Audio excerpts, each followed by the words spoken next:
शिक्षा के क्षेत्र में भी आपने उल्लेखनीय कार्य किया। उसके साथ में आपके मेरे सामने एक पुस्तक है आपके द्वारा लिखी गई, ये मध्य हिमालय की रियासत में ग्रामीण जन संघर्षों का इतिहास, जिसमें आपने धाड़ और दंडक दो चीजों पे आपने व्याख्यान दिया है। थोड़ा संक्षेप में बता दो कि जो धाड़ा सिस्टम है, जो धाड़ा प्रथा थी हमारे क्षेत्र में, वो क्या थी। और धाड़ा एक्चुअल में जब लोग सुनते थे इस बात को कि लोगों ने जो है भेड़ पर से धाड़ा मार दिया, तो जो बुद्धिजीवी मास था उसका कहना या मानना ये था कि धाड़ा एक प्रकार की लूट की प्रथा है।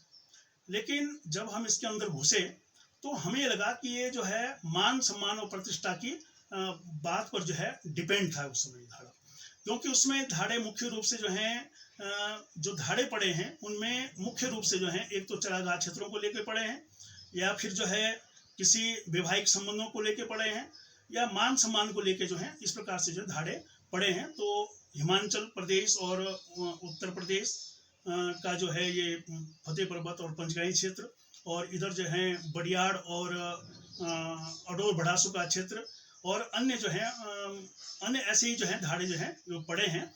तो धाड़े का मकसद है कि अपनी मान प्रतिष्ठा को बनाए रखना। यदि किसी के क्षेत्र में जो है कोई भेड़ बकरी दूसरे पक्ष की चराने के लिए आ गई, तो वो अपने उसको ये मानते थे कि अपने उसमें अपमान मानते थे कि हमारे क्षेत्र में जो दूसरा घुस गया है। तो वो जो है ऐसी स्थिति में जो है देवता का सहारा लेकर के जो है उनकी भेड़ों को जो है वहाँ धाड़ा मार के ले आते थे।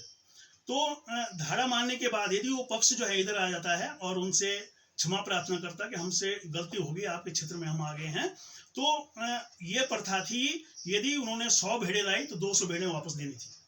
तो यदि लूट होती तो लूट में ऐसा कौन देता, ये उनके आपसी समझौते थे। आपसी जो पंचायत होती थी उस पंचायत में निर्णय ले जाते थे। यदि सहमत हो गए दोनों पक्ष, तो जो जिस पक्ष ने धाड़ा मारा है वैसे वो भेड़ें कुछ खा ली जाती, कुछ बांट दी जाती थी, लेकिन वापस जो उनको दुगुना भेज दिया जाता था। दुगुना उनको करके जो है उनको टीका पिठाई करके जो है उनको जो है दुगुनी भेड़ें दे दी जाती थी। तो इस प्रकार से मैं समझता हूँ कोई किसी प्रकार से लूट की प्रथा नहीं थी, बल्कि अपने सम्मान की रक्षा के लिए जो है इस प्रकार से जो है धाड़े मारे जाते थे। दूसरा यहाँ पर मैंने लिया है ढंडक। तो ढंडक का आशय जैसा लिया जाता है कि आंदोलन से लिया जाता है, लेकिन ढंडक की परंपरा भी अपने में एक अनूठी परंपरा है। मेरे जो गाइड रहे हैं डॉक्टर अतुल सुगलानी जी ने, उन्होंने भी इसको काफ़ी अच्छे ढंग से डिस्क्राइब किया है। और एक प्रकार से ऐसी परंपरा थी कि जैसा एक बच्चा जो है अपने माता पिता से रूठ जाता है, नाराज हो जाता है, उसी प्रकार से उस समय जो है ढंडक की प्रथा थी। ढंडक का मतलब था कि राजा से जो है रूठ जाना और मतलब जो है रोष व्यक्त करना अपने एक प्रकार से जो है। तो इस प्रकार से जो है ढंडक की जो प्रथा थी वो एक प्रकार से राज प्रशासन से, राजा से जो है नाराजगी व्यक्त करने का है एक प्रकार का ढंग था। तो उस समय जो मेरी किताब जैसे आपने अभी बताया मध्य हिमालय की रियासत में ग्रामीण जन संघर्षों का इतिहास, इसमें जो है 1815 से मैंने इसको स्टार्ट किया है। तो मुख्य रूप से जो धाड़े स्टार्ट हुए हैं वो तो प्रारंभ में भी हुए हैं, छोटे छोटे धाड़े हुए हैं, लेकिन जो जोर पकड़ने वाले थे या जिनको कहना चाहिए जिनका अस्तित्व रहा है, तो उसमें खास पट्टी हो गया, कुजनी कांड हो गया, तो और फिर जो है रवाई का जो सबसे बड़ा जो कांड हुआ है, तिलाड़ी कांड जो हुआ है, ये भी एक प्रकार का ढंडक था। कड़ाकोट ढंडक हुआ है।